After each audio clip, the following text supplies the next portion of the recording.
오늘 말씀의 제목은 욥을 통해 배우는 그런 믿음, 이러한 제목으로 하나님의 말씀을 우리가 함께 나누도록 하겠습니다.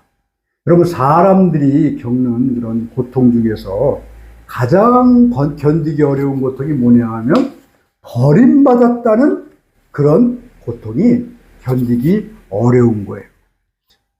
오늘 말씀은 원래 13절부터 읽어야 하는데 시간이 안 돼가지고 17절부터 읽었습니다.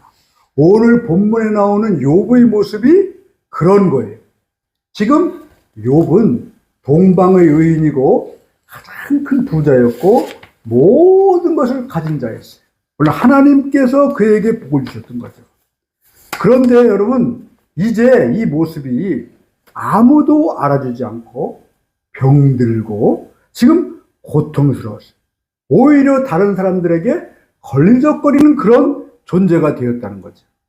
물론 이 사람이 처음부터 그랬다면 별 문제가 안 되는데, 여러분, 처음에는 그렇지 않았다는 거죠. 오늘 이 말씀을 통해서 우리는 이 시간 병든 욥이 당하는 어려움과 고통이 무엇인가, 그 욥이 이 환난과 이 고통을 어떻게 지나갔는가, 이거에 대해서 한번 생각을 해보도록 하겠습니다. 여러분, 오늘 병든 욥이 당하는 어려움과 고통을 오늘 본문에 자세히 말하고 있는데 크게 세 가지를 한번 생각해 보겠습니다. 첫째가 뭐냐 하면 욥의 형제들이 욥을 멀리 떠나가 버렸다는 거예요. 13절을 한번 같이 읽어보도록 하겠습니다. 같이 읽습니다. 시작. 나의 형제들이 나를 멀리 떠나게 하시니 나를 아는 모든 사람이 내게 낯선 사람이 되었구나. 오히려 어떤 때는 형제라는 것이 큰 부담이 되고 형제 사이에 문제가 생겨서 원수같이 살아가는 그런 모습들을 여러분 많이 보게 된다는 거예요. 이 욥은 여러분, 형제들이 이렇게 욥을 버리고 다 떠나가 버리는 그런 고통을 당했다는 겁니다. 두 번째로 이 욥이 당한 고통은 뭐냐 하면 종들도 욥을 버렸다는 거예요. 16절 말씀을 보면 내가 내 종을 불러도 대답하지 아니하니. 지금 이 모습은요, 종이 얼마나 지금 이 욥을 무시하는지 그 모습을 보여주는 거예요. 종들은 원래 주인이 말하면 어떻게 해야 됩니까? 즉시 달려와서 주인이 명령한 것을 그대로 행해야 돼요. 그게 종의 모습이에요. 근데 오늘 이 말씀을 보면 욥이 종을 불러도 대답지 않고 무시해버린다는 거죠. 목회자들에게도 마찬가지입니다. 선배 목사님들이 말하는데 어느 교회에 부임을 해서 가면 그 옆에 다가와서 가방을 들어주는 그 사람을 가장 조심해야 된다. 왜냐? 그 사람이 배신하기에 가장 그런 적합한 사람이다. 이런 이야기를 합니다. 여러분, 예수님은요 12제자가 있었습니다. 그 예수님은 12제자 모두를 사랑하셨어요. 그런데 그 12명 가운데서도 예수님을 배반한 제자 한 사람이 있었지 않습니까? 예수님이 고르고 골란 그 신이신 예수님이 골랐지만 물론 그게 하나님의 뜻이었겠죠. 그 12명 가운데 가룟 유다라는 배신자가 있었지 않습니까? 여러분, 이렇게 아랫사람들, 이렇게 내가 함께 일하는 이런 사람들, 오늘 이 욥도 종들이 자신을 배신한 모습을 보게 됩니다. 얼마나 정말 마음이 힘들고 고통스러웠겠습니까? 몸도 고통스러웠겠지만 마음도 고통스러웠다는 거예요. 세 번째 욥이 당한 고통은 뭐냐 하면 17절을 보면 내 아내도 내 숨결을 싫어하며, 이런 말씀이 있어요. 아내도 욥을 싫어했다. 그리고 욥이 아내가 뭐라 그랬냐 하면요, 이렇게 해도 하나님이 당신을 이렇게 버려두는데 그래도 하나님을 믿느냐, 하나님을 욕하고 죽어라 하면서 이 욥의 곁을 떠나가 버렸어요.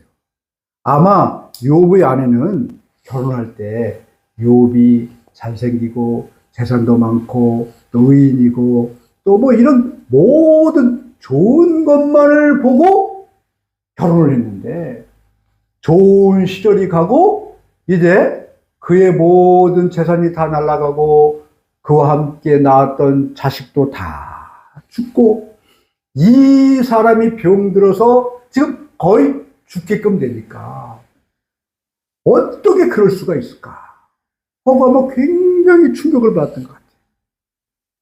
그래서 하나님을 욕하고 죽어라. 그리고 이 남편 곁을 떠나버렸습니다. 여러분, 이 남자든 여자든 정말 어려움과 고통을 당할 때에 끝까지 옆에서 지켜주는 남자가 있거나 옆에서 지켜주는 여자가 있다면 그것이야말로 큰 복인 줄 믿으실 수 있기를 예수님의 이름으로 축원합니다. 여러분, 요즘 TV에 나오는 상담 전문 프로그램을 좀 보세요. 제목도 너무 놀라운 거잖아요. 결혼 지옥. 결혼이 지옥이래. 그 다음에 이혼 상담소. 여러분들 가끔씩 보셨죠? 보시면 거기 나오는 사람들이 어때요? 우리가 상상할 수 없는 일들이 부부 사이에 벌어지고 있어요. 그런 걸 전부 얼굴도 노출하고 자기들의 문제를 다 이렇게 드러내요. 근데 제가 알아봤더니 실제로 얼굴을 노출하고 그런 큰 문제를 이렇게 다 노출하면 노출할수록 시청률이 올라간답니다. 저런 일도 있었구나. 그래서 이 사람들이 자기의 그런 많은 문제를 노출하는 이유가 뭐냐 하면, 그렇게 노출을 많이 하고 심각한 문제에 처한 사람일수록 출연료를 더 많이 받는데요. 그래가지고 출연료 많이 받으려고 다 까놓고 까발린다는 겁니다.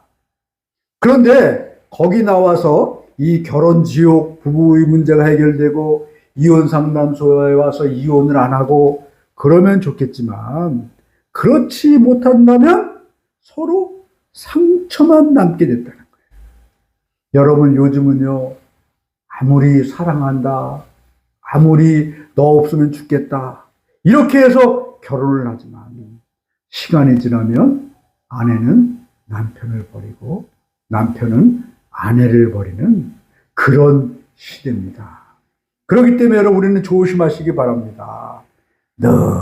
여러분, 이 욥처럼 언제 내 남편이, 언제 내 아내가 나를 버릴지도 모른다. 한 번쯤은 그런 생각을 가지고 여러분, 저와 여러분만큼은 끝까지 주님의 백성답게 정말 나는 끝까지 함께 하겠다, 이런 고백을 하실 수 있기를 예수님의 이름으로 축복합니다. 그 다음 네 번째로 욥이 당한 고통이 뭡니까? 친구들이 욥을 미워하고 자신의 원수가 되었다. 이게 19절에 이렇게 고백을 합니다. 나의 가까운 친구들이 나를 미워하며 내가 사랑하는 사람들이 돌이켜 나의 원수가 되었구나. 여러분, 가장 사랑하고 가장 아껴주고 모든 것을 다 줄 것 같았던 이 친구들이, 욥이 모든 것을 다 잃고 나니까 어떻게 돼요? 욥을 미워하고, 그 다음에 여러분, 욥이 원수가 되는 그런 모습을 오늘 보게 된다는 거예요. 우리가 이 땅을 살아가면서 잘 생각하지도 않는 이 거룩한 삶, 선한 삶, 이것이 우리 인생의 진정한 친구가 되어야 되지 않겠습니까? 누가복음 18장 19절은 이렇게 말하고 있어요. 어떤 관리가 물어 이르되 선한 선생님이여 내가 무엇을 하여야 영생을 얻으리이까? 예수께서 이르시되 네가 어찌하여 나를 선하다 하느냐? 하나님 한 분 외에는 선한 이가 없느니라. 여러분, 여기서 그럼 누가 가장 선한 분이셔요? 하나님이야말로 가장 선하신 분이라는 거예요.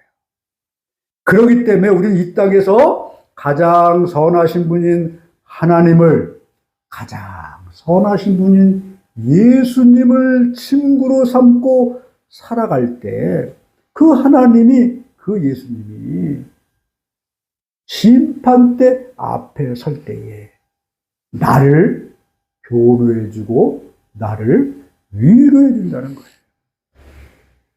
이렇게 여러분, 세상에서 망한 욥을 사람들은 아무도 알아주지도 않습니다. 위로해주지도 않았습니다. 심지어는 원수가 되고 미워하기까지 합니다. 그러나 오늘 성경을 보면 욥에게는요, 그래도 남은 게 있어요. 남은 게. 그게 뭐냐? 오늘 읽은 19장 25절 말씀을 보면요, 두 가지 고백을 합니다. 내가 알기에는 나의 대속자가 살아계신다. 할렐루야. 두 번째는 뭐냐 하면 그가 땅 위에 서실 것이다. 이런 여러분 믿음이 지금 욥에게는 있다는 거예요. 그렇다면 여러분, 이 말씀을 통해서 우리가 욥처럼 깨달아야 할 것이 있는데 뭐냐 하면 첫 번째가 나의 대속자가 살아계시다는 겁니다. 대속자는 누굽니까? 하나님입니다. 예수님이에요. 하나님은 죽은 자의 하나님이 아니라 살아있는 자의 하나님이시라는 거예요. 그리고 하나님은 지금도 살아계셔서 역사하시고 일하시는 분입니다. 지금 욥이요, 병들어서 아무것도 할 수 없지만, 그리고 회복된 것이 없습니다. 그러나 그는 담대하게 외칩니다. 내가 믿는 대속자는 지금도 살아계시다. 여러분, 사는 자는 어떻게 합니까? 일을 합니다. 하나님도 살아계시기 때문에 지금 욥이 아무것도 할 수 없는 상황에 처했지만 욥을 위해서 보이지 않지만 일하고 계시다는 거예요. 나는 하나님을 볼 수 없지만 하나님께서 나를 보실 수 있다. 나의 몸을, 나의 생각을, 나의 믿음을 다 보시면서 일을 하시는 분이다. 여러분, 이렇게 끝까지 하나님은 살아계시다라는 믿음을 가지고 끝까지 견디니까 마지막에 욥이 모든 것을 회복합니다. 회복하는데 과거에 있었던 것보다 2배나 더 회복을 하게 되는 거예요. 모든 부도 2배를 회복하고 모든 가정도 회복하고 아마 욥의 아내도 다시 돌아오고 자녀들도 다시 10명을 하나님이 주시고. 여러분, 무엇이 욥을 이렇게 회복시켰습니까? 물론 하나님께서 하셨기 때문에 그런 거예요. 그런데 여러분, 하나님을 이렇게 하시게 하도록 하는 근원은 욥의 믿음의 고백이라는 거예요. 내 상황이 지금 이렇지만 내가 알기에는 하나님은 살아계시다. 살아계시니까 일하시는 분이라는 것이죠.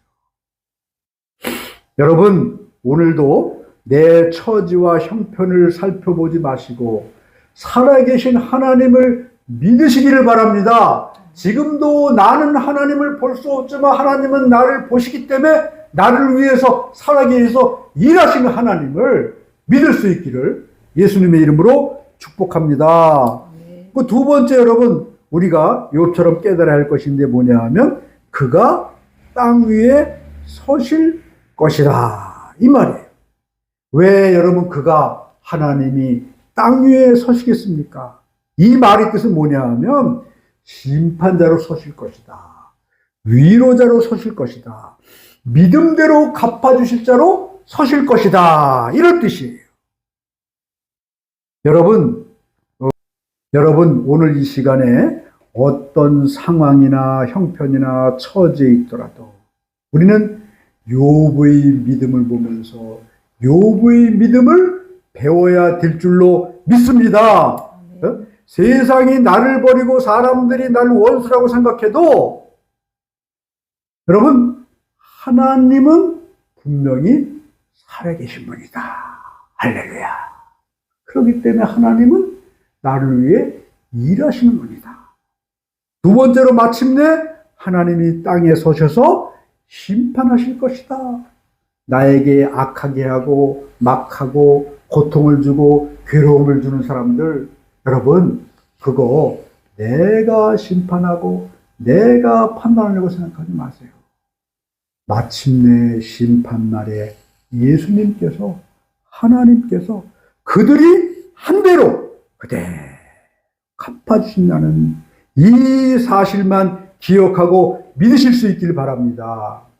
그래서 여러분 우리도 정말 지금 상황이 어떠하든지 욥처럼 하나님의 은혜로 다시 회복되고 다시 치료되고 다시 두 배의 복을 받는 그런 인생이 되실 수 있기를 예수님의 이름으로 축복합니다.